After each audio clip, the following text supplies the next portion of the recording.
Welcome to the SMB Community Podcast with your hosts, Amy Babinchak, James Kernan, and Karl Polachuk. Produced by and for the Small Biz Thoughts community. We're dedicated to making every IT professional a successful IT professional. Linode, a top infrastructure as a service provider, has resources specifically for helping MSPs explore the alternative cloud. Discover this growing market, one of the best kept secrets in building a scalable, thrivable, modern managed service provider business. Learn about the cloud provider landscape, improving KPIs, security, and more in Linode's free book, The MSP's Guide to Modern Cloud Infrastructure, available now. This resource and more at linode.com/MSPradio. Welcome to another SMB Community Podcast. This is Karl Polachuk, and our good friends from Bitdefender are back. And today we're joined by Erin Meyers, who is the Senior Manager of Product Marketing, MDR, and Jadon Montero, who is the Senior Director of Product Management, MDR. Welcome to the podcast. Thank you so much, Karl. We're thrilled to be here. Yeah, I'm excited. Why don't you each give a quick background, like who are you and how did you get here and sort of what your specialty is? Like Karl said, my name is Erin Meyers. I'm a Senior Manager of Product Marketing at Bitdefender. And along with Jadon, we kind of lead up the MDR side of things. I've been with Bitdefender for over a year. Before that, I was at Expel. And then before that, I was at F5. So been in product marketing for a while, really enjoy cybersecurity product marketing and, having the ability to create the narrative and the go-to-market messaging for bringing new cybersecurity products to market. Very good. Jadon? Yeah, I'll springboard off that last thing you said. I would say my specialty is bringing cybersecurity products to market. So taking really, really cool technologies and then finding ways to apply them that make us all a little bit better. Spent basically my whole career in cybersecurity. Some recent spaces I played in are what's known as security orchestration and automation, and then attack surface management. And I'm really happy to be here today because the world that Erin and I work with now is how to best pair those technologies with experts to get the most out of them. So we're really, really excited to be here. Thanks again, Karl. Well, and it's such an interesting time to be in the business because, the attacks change dramatically. It's not like it used to be where, we tweaked this little virus and now it does this other thing. Like now the attack can be completely unrelated and just like something you hadn't even thought of a week ago or a month ago. So before we get into the actual launch topic today, I do want to give a little bit of information about Bitdefender and what are some of the challenges that organizations are facing? Because I know you deal with a wide variety of organizations, not just 5-person shops or even 100-person shops. Absolutely. So, both Jadon and myself, it's great because we not only do we get to talk to a lot of customers, we get to talk to a lot of analysts in the industry. So, when we're speaking about market challenges, we're hearing this information across the board. The first thing would be the skills gap. Skilled analysts are in short supply, and teams struggle to effectively combat threats without this in-house expertise. In addition to that, there's a tool complexity. Just think of how many SaaS apps you've interacted with today. I've been on my phone. I've probably interacted with about 15. Imagine that on a business scale, and imagine the knowledge that is required to know these security tools. Organizations, frankly, they can't keep up. And with all of these tools, the attack surface has increased, and the sophistication of attacks on that surface has increased. So, frankly, it's incredibly overwhelming. And then, if they have an EDR solution, they're not necessarily using that EDR solution effectively. We found this a lot when speaking to customers, and there's too many alerts with too little context. Manual alert triage, we found out, is probably the least favorite thing for IT team security analysts to do. It's time consuming, it's costly, and it takes time away from focusing on strategic business and security initiatives. Lastly, insufficient response capabilities. Even if they have a handle on their EDR tool and do have a prioritization when it comes to their alerts, they don't have a coherent, holistic response strategy, and not having one puts so many businesses at risk. Right. Yeah, I think no, Erin nailed all those challenges. I think one thing though that as we set out, let's say a year ago, to design the thing that we will later be discussing, the launch, one of the things that was important to us was to take a step back from a lot of the terminology we're used to using. Erin said a couple words in there like EDR, alert triage, response capabilities. We're used to saying this stuff on a daily basis, but a lot of the small businesses that we worked with over the past year aren't necessarily thinking in those terms. So I think it's also really important to talk about market challenges as it pertains to the things that, folks like you and I, Karl, Erin, that we know in our lives that are running businesses. Cybersecurity is not at the forefront of their minds, but what is ransomware? The thought of a single cybersecurity event that will take down your business forever. Maybe cyber insurance is another big beat that we stumbled upon, just because the response to ransomware was close up shop or pray for the best. So I think some of the challenges that Erin was describing, we could say the security ecosystem was responsible for creating, and that's part of the reason we're excited to talk with you today as well. It's not just about tooling that cybersecurity vendors create. It's about making sure that we are not so scared as a small business community that a single cyber attack is the end of the world. Well, and the important part is that there has to be a response, and I think that's a piece that's been missing from a lot of the old school thinking about viruses, because it used to be, okay, either pay the ransom, or if you actually have a good system in place, then we'll restore from backup. Well, that's cool. You're still down for a day, and then you got all the little stuff that has to be picked up. So having a good response has been increasingly difficult for small IT service providers. One thing, Erin, you mentioned the skills gap. That skills gap just suddenly got bigger and way more expensive. When you say, oh, I need somebody who's a security specialist. Oh, okay. Just add a couple of zeros to what you had in mind, because these folks are now getting hundreds of thousands in salary as a W2 employee. And the small IT companies literally just can't afford that. Yeah. I mean, one of the things that Erin and I have been discussing a lot recently, we'll discuss the privilege of vendors like Bitdefender to be able to build a base of experts like we have. I think there was a promise, if you rewind a couple of decades even, that we could see a burgeoning field of security talent, right? Individuals who could end up staffing and filling out everything from the enterprise down to the SMB. But not only do we know now that that's not likely to happen, just in terms of like how much of that skill set is required and the money required to pay for those people. But we also know that these are some of the most stressful jobs that exist. Erin and I were at a summit recently where they were saying like IT analysts and their managers and IR staff are among the three, most stressful jobs that can exist out there. So it's thankless, it costs a lot. And I think we often talk about the privilege of a vendor like Bitdefender that can help centralize some of that talent on behalf of organizations out there that cannot. Well, and there's massive stress for business owners who are literally facing going out of business, and for IT professionals who are like, I don't know if I can afford to be in the business of providing security anymore. And that gets us to the big announcement. So this week, you're announcing a new service. Why don't you tell us a little bit about what it is, and then we'll dive into it. Sure. Well, I'll start off with MDR, just generally. A lot of the problem points we just spoke to, a lot of the customers we spoke to in the discovery process of building this new solution, they had EDR. The skills gap, the too many tools, the insufficient response capabilities. EDR doesn't solve that. Even, the most trendy thing out there, XDR doesn't solve that. Only MDR, managed detection and response, actually veritably solves these problems.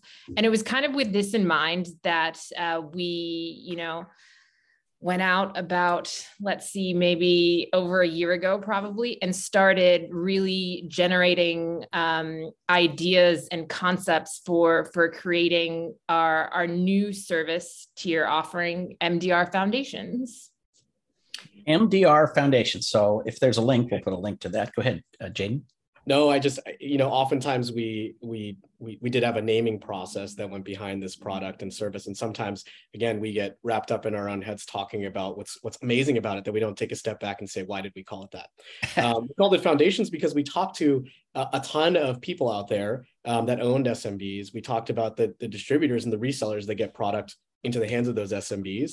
We talked to our own existing customers and our internal service staff. And the thing we really wanted to emphasize was we called it Foundations because we believe that people, skilled staff, are the foundations of a solid and cyber resilient security program. So this service tier that we created was built off of all of that feedback and all of the requirements and budget constraints of probably the folks listening to this podcast. But what we wanted to assure everyone is that it's built off the backbone of the kinds of security staff we were talking about. It's incredibly hard to find, incredibly hard to supply, and really hard to build any kind of ecosystem where they feel like they can do their jobs really well, which takes, quite honestly, millions of dollars. So. All right. Well, let's take a break and just mention that the website is bitdefender.com. Probably everybody listening to this has been there once already, but it's time to go back. And then you're looking for MDR Foundations. So tell us what this service does for Bitdefender partners. And to be honest, do you have to be a partner to get started? Yeah, that's a good question. I would love to talk about what it does from a perspective you've already mentioned first, which is response. If you rewind just a couple of years ago, I think Erin and I both, came from different MDR pasts, and you'd mentioned response wasn't always baked into what MDR was supposed to mean. If there's a simple way to think about MDR Foundations and the rest of our portfolio, it's what we call response native.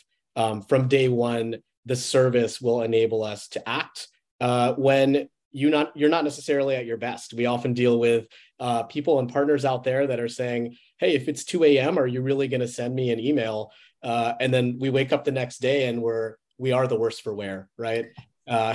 We really just kind of left you in the lurch. So if I could give a really simple explanation, we can dive into a lot more detail. MDR Foundations is a people-driven service that gives you response baked in so that you have the time to really respond with the full business context that partners out there know about their end customers. And one thing that was really important to Erin, myself, and the team that designed this was to leverage the expertise of partners. Because we might know cybersecurity really well. It's important to us that we're collaborating with folks out there that know their customers and their customer stack really well. So it's really about giving you those crucial, it can be minutes to hours to days of knowing that you're containing a live attacker and you're able to keep your business open and able to be resilient in the face of such an attack.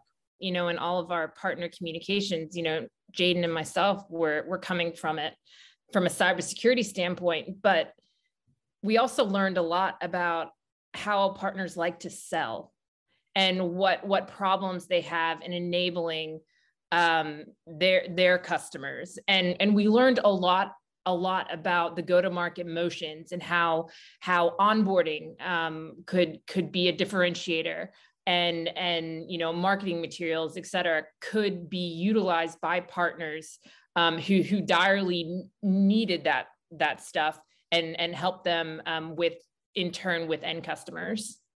So you don't have to give pricing here, but how do you sell it in terms of because it seems like I can't defend one person and not the person sitting next to them, or I can't defend them in the office, but not in their home. And I can't defend the sales department without defending another department. You know what I mean? Is this by default sold per company, per domain? Per company. And let me give a little bit of background on why that's important. If you think about the way that attackers are thinking about you, what's the outside in perspective? They certainly aren't thinking, well, the only high value staff is sitting in sales. So we're going to go after them first. Instead, they're targeting folks like me probably. And they're like, that guy's in product. He'll click a link. We're just going to send him an ad for something that he likes, like fried chicken. So I think what's important for us is that when you're thinking about defending an organization, you are thinking about covering a whole estate. And that's really the way that we like to talk about it. Now, are there more flexible situations where you think about, what's critical to you? How are things segmented? Can we defend a certain part of the environment with a certain arrangement of technologies and a certain part in a different way? Absolutely. And those are the kinds of consultative conversations that our sales teams at Bitdefender are really, really excited and equipped to have. So there's a lot of flexibility around that. But that being said, you want a managed detection and response service covering the full environment. And if to give like a 3-second anecdote of what happens when you don't, we've had many situations where we've said, hey, what we can expect to see is ransomware on all assets, where this agent is not deployed. And then we've been proven right a lot of the time, because that's where our staff is, conditioned to help, is to be able to identify in the way that an attacker would approach an environment, how we should defend that environment.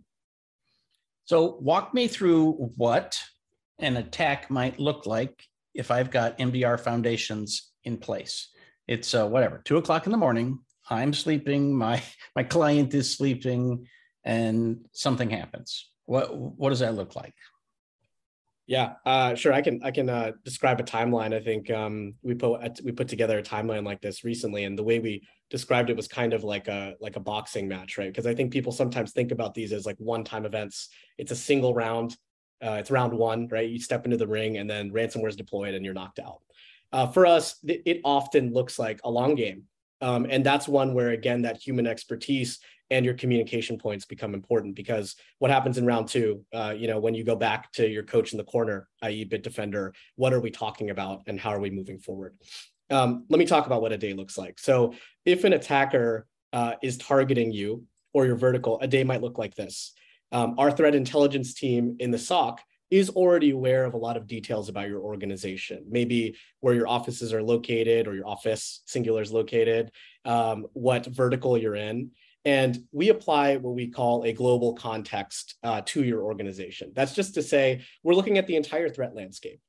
So you can think, hey, is there some kind of hacktivism going on that's targeting a certain company or companies in a certain vertical? Well, based on that information, what companies that we cover are potentially at risk? And that combination of us knowing the companies we defend really well and our threat intelligence teams knowing what exists out there, what attackers are looking like and what they're interested, allows us to take a lot more of a proactive stance on what we're looking for in customer environments. Now, when it comes down to us actually detecting on top of Bitdefender's platform that an attacker might be interested in establishing a foothold or performing any kind of malicious activity, we provide what we call enterprise-grade incident response. This is just to say that when we designed this process, we didn't care what you paid for. We were still going to do our best to try to root the attacker out of your environment. And so for us, that looks like a 30-minute SLA. So within 30 minutes, we are reaching out to the partner and your end customer, if that's what you'd prefer. We will have already taken containment actions. You can think about things like deleting files, isolating an endpoint, and a whole lot more.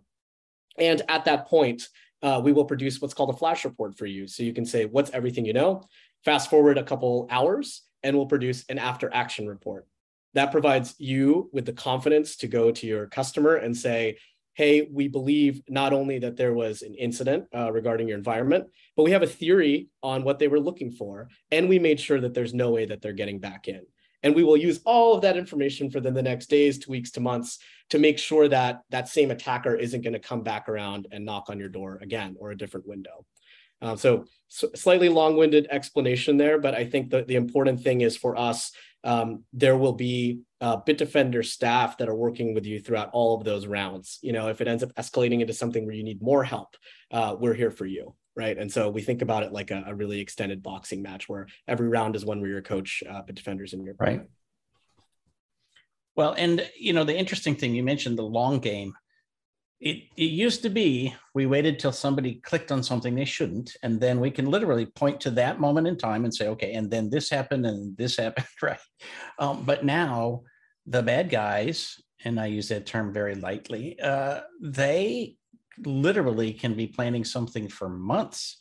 So, how do you sort of look at the kinds of things that the evil doers are out there doing and say, okay, how do I use this knowledge to protect clients in the SMB market? So unlike a lot of MDR vendors in the market, threat hunting for us is absolutely critical. And we have threat hunting augmented by our cyber intelligence fusion cell, CIFC, as they're known. And basically, per MDR service tier, the progression of threat intelligence capabilities goes up as the tier goes up. And in our enterprise tier, our highest tier, there are substantial threat intelligence capabilities. However, we use that information, research of cyber threats, geopolitical activity, vertical specific data trends that we discover for our enterprise level customers. And that knowledge, those discoveries trickle down to our MDR Foundations customers. We utilize the knowledge that we gain from our enterprise level tier customers and help our MDR Foundations customers. But that's not to say threat hunting doesn't exist in MDR Foundations, because it absolutely does. It's a huge component of the service, and it is, I want to say, human-led threat hunting, not automated threat hunting. And we perform risk-based intel hunts for them, and then they can also reach out to their distributed security account manager if they have questions. So one of the things you mentioned early on is about the threat fatigue that, clients, especially end users, just tired of hearing about this, right? Because somehow miraculously, you've saved my bacon every day, and I've never actually been attacked. I've never had all my data stolen or exfiltrated. So I'm tired of hearing about it. So in terms of the PR, do you think clients should go in talking about MDR Foundations and saying, look, we're just taking your security to another level. We're doing what we can so that evolving world, we don't have to discuss it every day, but you have to just understand we're paying attention to it. Like we are actually protecting you. What's the PR side of that? So you mentioned PR, so I will step in. Okay, let me just use an analogy that I don't know anything about cars. I take my car into the car shop, whatever it's called. The car shop, yeah. The car shop to get my tires rotated. Inevitably when I come to pick up my car, the tires have been rotated, and they hand me an 8-page PDF with a lot of green and some yellow and hopefully no red. But it's basically they've checked everything, down to the windshield wiper fluid. And it's just oh, well, that's lovely. I didn't know I needed you to check that, but thank you. I feel so warm and fuzzy now. MDR is the same thing. Yes, they potentially haven't been hacked and there hasn't been a cyber incursion, but we provide, a variety of reporting, including a holistic monthly report that they don't have to have been attacked to show value. We are, manning the front lines in all of these instances. We are fielding this many incidents or alerts. We are doing XYZ, and that's informed to the customer. So the customer knows that they might not have heard anything, but that could potentially be a good thing. Right. Well, we used to always have, when I owned a managed service provider, every month we would give people a list of every single thing we did for them that month. Sometimes it might be 30 pages. And then there was no charge for it. It was just just so you know, this is what's going on. And I know for a fact, nobody ever read them. But when we switched from one PSA to another, we actually had people email us and say, hey, that report is different. What's going on? And so they looked at it enough to know that they were getting value out of it, even though they wouldn't understand most of it if they read it anyway. So I love this. I love the comparison here, right? And as certainly another person that doesn't understand cars very well, I'd be just as likely to get this list of things and throw it out the window. But you know what? If somebody asked me, if somebody said, hey, you took my car into the shop, what did they do? Certainly that thing is really, really important to have on hand. Right. And so part of what made what Erin said very valuable is moving from just a reactive mindset. It's not always that there's a squeaky tire on the car. It's to always know that there's somebody looking at that car and is able to tell you miles ahead of a certain part coming loose, that there could be something wrong with it. And I think extending that metaphor to cybersecurity, oftentimes it's not your fault. Your car is pristine, and then somebody decided to take like a what do they call it, a tire iron to the window, or just take it out for a joyride. Not at all your fault. And I think this is where, again, I think from a PR perspective, MDR starts to become relevant. So you want to talk a lot about how an MDR service takes you from kind of a defensive play, one where you're looking and scrambling for the talent to just keep covered, into one where you're proactively evaluating the state of your environment. You're proactively, again, evaluating what the global context looks like, what threat actors out there are looking at, and then finally provides that reporting and those receipts that you can always hold in your hand when it matters and say, hey, I'm confident that this thing's bringing me real value. Right. Well, and at the end of the day, those little reports with the red on them, what's going to make a difference. Is that a left turn signal, or is that my brakes are about to go out? Right. And I can make choices, because both of those have little red lights, but one is more important than the other. So we're almost out of time, but I do want to talk about, how does this help MSPs to, I'd say, basically stay in the business of offering security, where some people might have been thinking it's time to get out? Absolutely. Well, I think we've well described up to this point how hard it is to get the talent you need to provide cybersecurity. Just to, I guess, harken back to something Erin and I don't take lightly. Bitdefender hoped to collect the privilege, right, of having all of that talent, but we also created a lot of technological innovation to spend that talent's time on making our customers a lot better. Threat hunting is just an example of that. If our analysts can spend 70% plus of their time being proactive instead of reactive, we know we've designed the right thing here. So part of this is a question of design for scale. And one of the reasons we're so excited for MDR Foundations is that stuff is all baked in. For our MSPs, for our partners out there, we're really not going to end up in a position years from now where partners are saying that quality of service when you guys launched was amazing, and now it's a Las Vegas buffet 2 years in. So we've really designed this thing from the ground up to best serve our customers. And I think, I don't know if we've said this already, but the thing we heard over and over again from our partners is help us and make us look like the hero. Work with us to show that our knowledge of the customer environment can be matched with your knowledge of cybersecurity to keep our customers safe. And that's exactly what we've designed here. Very good. So how do partners get started? Like, what's the first thing and the second thing they need to do today to take a look at MDR Foundations? I think part of it is really having a conversation with the channel, well, the folks that you consume from. I think maybe people on the call don't know that Bitdefender is 100% a channel company. I think the way that we've reached our customers, we've been very confident and very consistent about reaching them through the channel. So what you want to do is talk with the folks through whom you're able to provide your Bitdefender products and services to your customers. They should be well aware of MDR Foundations by now. And I think the second thing is starting to understand just how much easier that onboarding has gotten for Bitdefender. We've put significant time investment into not just releasing a new service, but as Erin mentioned earlier, also making sure this thing can turn on, like we like to say, turn on like an electricity switch. You want to just click on a light and a service is defending you.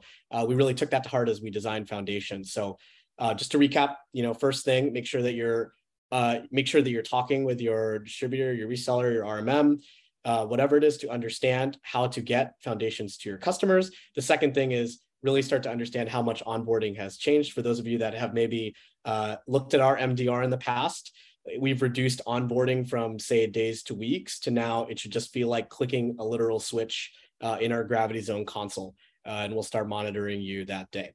Nice. Hopefully that's helpful. Very good. And there is a partner locator at bitdefender.com. So if clients are out there thinking, oh, who can protect me? They can help find a partner that way as well. Well, so Jadon and Erin, thank you for being with us today. I really appreciate it. And I wish you the best of luck with the new MDR Foundation service. Thank you. It was great to speak with you. Thanks very much.